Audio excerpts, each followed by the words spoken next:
There it is.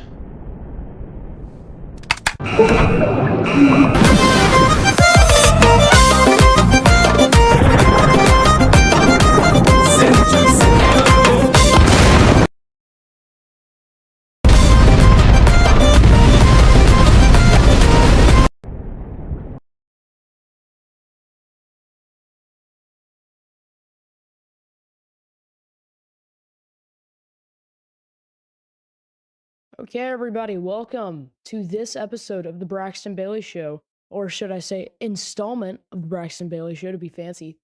Today we're going to be discussing. Firstly, I want to discuss the actions taken in Iran. Trying to think of what we're going. We don't have much time today, so I'm going to try to speed through this because we have another show coming on after this, and it's not my show. So we're gonna try to hurry this one up. One moment.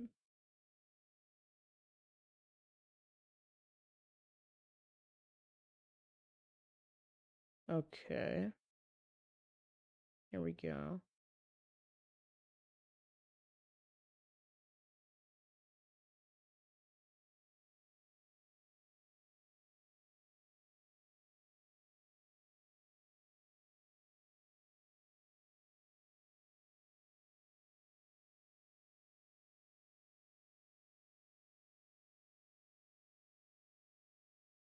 Okay, everybody. Go ahead and get started here.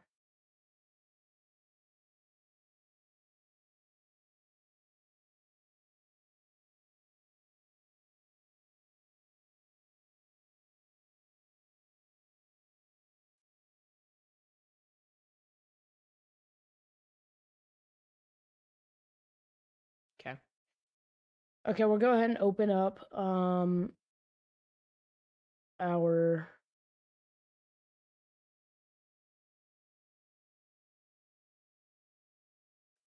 there we go. Okay, we're gonna get that open. Boom. All right, everybody. As I said, we don't have much time, so we're gonna try to speed on through this one.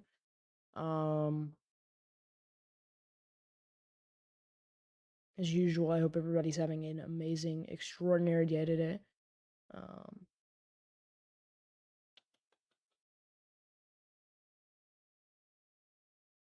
Okay. We'll read this article here, which was originally planned. Okay. Go ahead and read it up. All right. America's unstoppable momentum in Operation Epic Fury.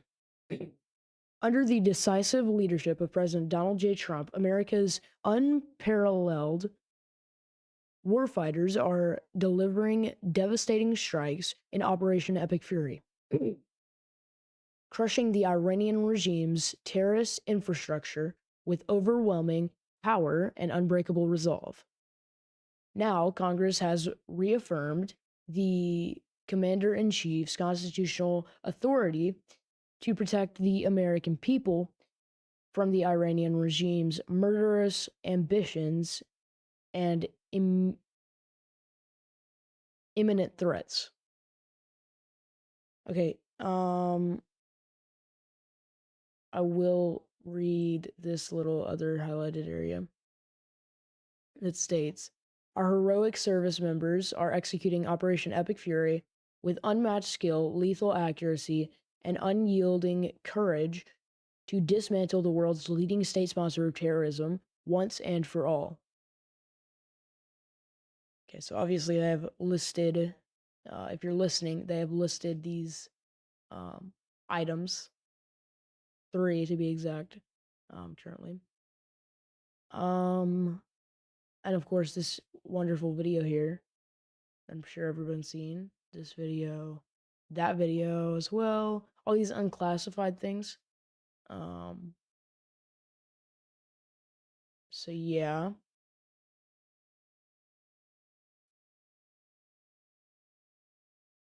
But personally, I believe, everything is going pretty well. Um, in the Middle East currently with Operation Epic Fury, of course, being launched, like last weekend? Something like that. I'm pretty sure. It was on Sunday. But I think it's wonderful. Um, yeah. Then I do have another thing that I wanted to cover on here.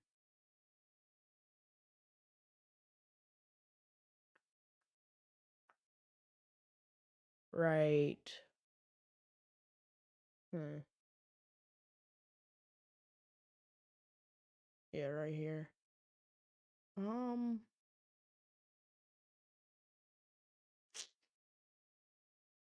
where is it? Sorry, everybody. Running a little bit of stress today's episode.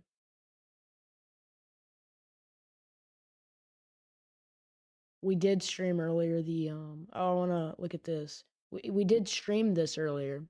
So we streamed the live version of this. Go ahead and play this.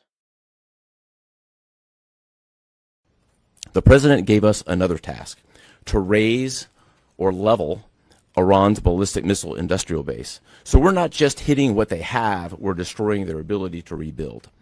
And so as we transition to the next phase of this operation, we will systemically dismantle Iran's missile production capability for the future, and that's absolutely in progress.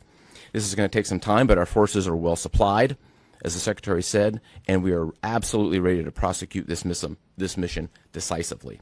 Our combined joint forces have relentlessly destroyed Iran's air defenses over the past few days, and they've continued hunting for more systems to kill. Our air defenders are operating at the very top of their game. I couldn't be prouder, shoulder to shoulder with our partners in the region in many cases, providing the most integrated air defense network in Middle East history. We are fighting to win. The president gave us another task: to raise He's not leaving. Okay, so that's doing pretty. Yeah, that's obviously Cooper. This is Brad Cooper, the CINCOM, aka the Admiral, pretty much in charge of commanding the troops and everybody. So he's doing a great job. Obviously, he let out a. We actually had that in our last stream. His after Caroline Levitt's press briefing at the White House, um, which was obviously amazing as always. Um, but yeah, that was CINCOM. We're running out of time here, but I do want to again, like I said, is a short segment um for us today. Do you want to? Okay, here it is. Here's the video. I want to replay it for you guys, for the ones who didn't want to watch that 2-hour stream that we had the other day. It was really just after Caroline Levitt's press briefing, but we'll go ahead and watch this right now.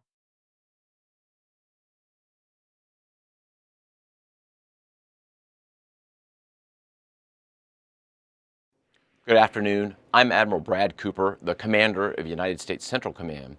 In this capacity, I lead U.S. military forces in the Middle East. I'm here to provide you an update on Operation Epic Fury, now in our 4th day of execution.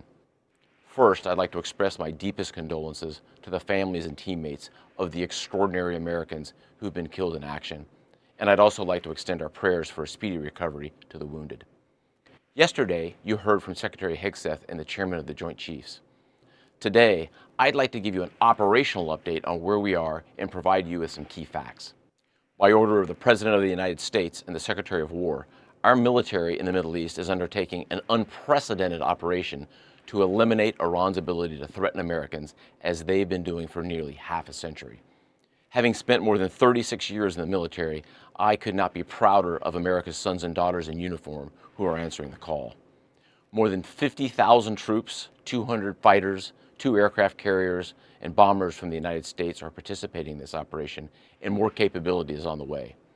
These forces bring a massive amount of firepower, representing the largest buildup by the U.S. in the Middle East in a generation. In the opening hours of Operation Epic Fury, U.S. Central Command forces, together with Israel, delivered overwhelming and unprecedented strikes into Iran. Many of you may remember the shock and awe strikes of 2003. The first 24 hours of this operation were nearly double the scale, and we continue with 24/7 strikes into Iran from seabed to space and cyberspace.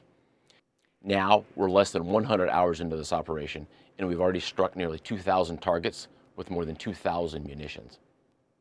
We have severely degraded Iran's air defenses and destroyed hundreds of Iran's ballistic missiles, launchers, and drones. And in simple terms, we're focused on shooting all the things that can shoot at us.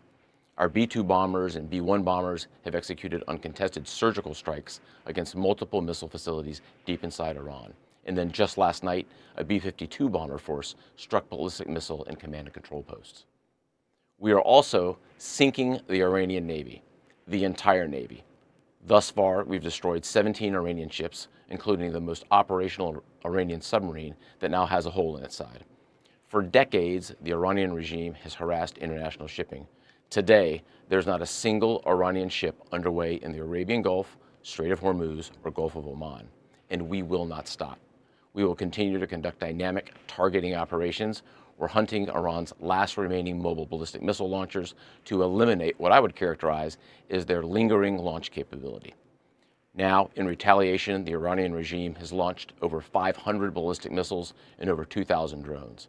To be clear, Iran is indiscriminately targeting civilians as they launch these missiles and drones. You've seen it on TV. The evidence is crystal clear and overwhelming. Having said this, we are seeing Iran's ability to hit us and our partners is declining, while our combat power, on the other hand, is building. And my overall operational assessment is that we are ahead of our game plan.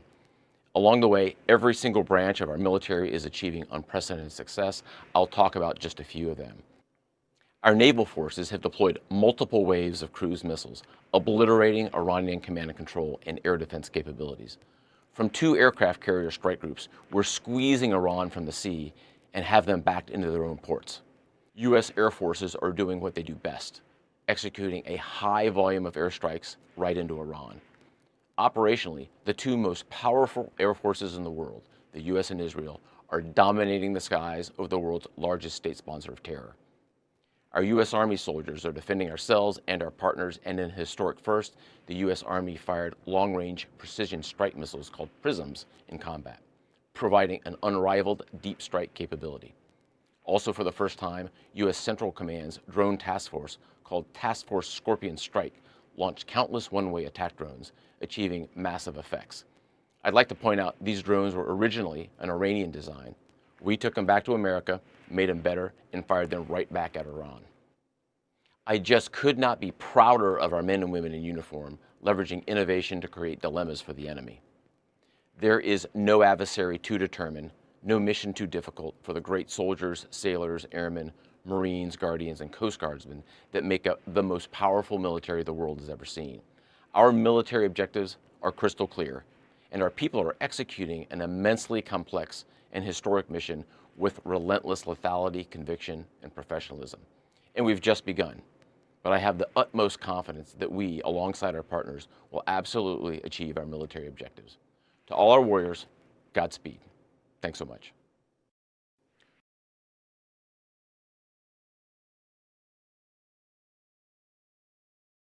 Okay, everybody, that was again Brad Cooper, the admiral, pretty much in charge, as I said, of the troops. Obviously under the POTUS command and the Secretary of Defense. But yeah, that's really all the time we have. We're supposed to have a 20-minute segment today. Again, I know it was short. I'm sorry. We're gonna try to get like 35 or 45 minutes next time. It's late currently when we're streaming right now. But I'm gonna go ahead and pass it on. Thank you guys so much for joining us. And God bless.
Hello, everybody. I'm Blake Bailey. Welcome to Cornerstone Minute. Today we're going to be doing a recap on on the Alabama early baseball season, I guess you could say. So game one, February 13th, was versus Washington State. It was opening day at Swell Thomas Stadium in Tuscaloosa. But we did. Alabama started pretty slow at first. Like offensively, it fell behind pretty early, but Washington State scored multiple runs in the middle innings to take control. Alabama tried to rally late, but couldn't score 4 runs. It was the Tide's first loss of the season, and it was opening week, sadly. So yeah, opening games can be sloppy as teams shake off-season rust, I guess you can say. Their second game on February 14th was against Washington State again. The final was Alabama 8, Washington State to 1. We did bounce back strongly in game two of the series. Zane Adams dominated on the mound and with 9 strikeouts the whole game. Alabama slowly built the lead through the middle innings. A key moment with Luke Vaganoon hitting his first Colgate home run, which sparked the offense. This game actually did show Alabama's pitching depth in the early season, because, in my honest opinion, Alabama has the best offense and defense. So their third game that they did play that day, they did play Washington State again. It was 11-1 in the final inning, and that just goes to show you that Alabama's the best team in the SEC. So yeah, that's practically all I'm going to say today. I don't have anything else. Yeah, thank you for joining Cornerstone Minute. I'm Blake Bailey, and I'll see you in the next one. Bye bye.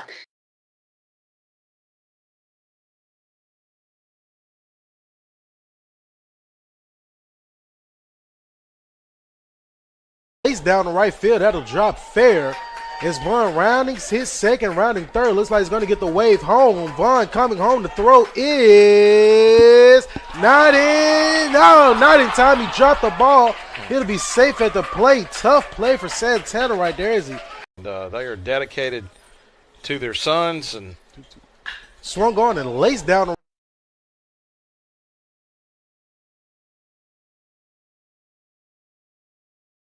Boy, I finished.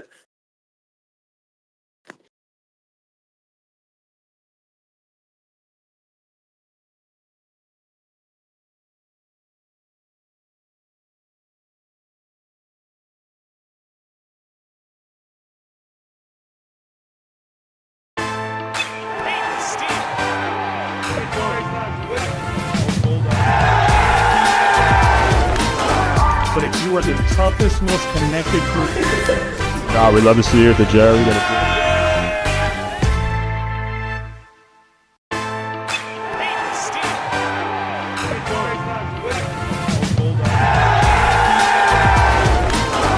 but if you are the toughest, most connected group, God, we love to see you at the Jerry.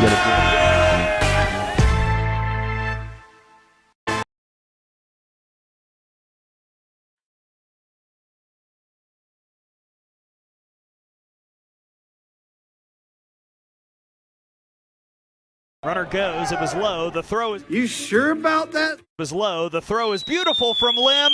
Got him. And he got him right on the money from John Lim. Runner goes. It was.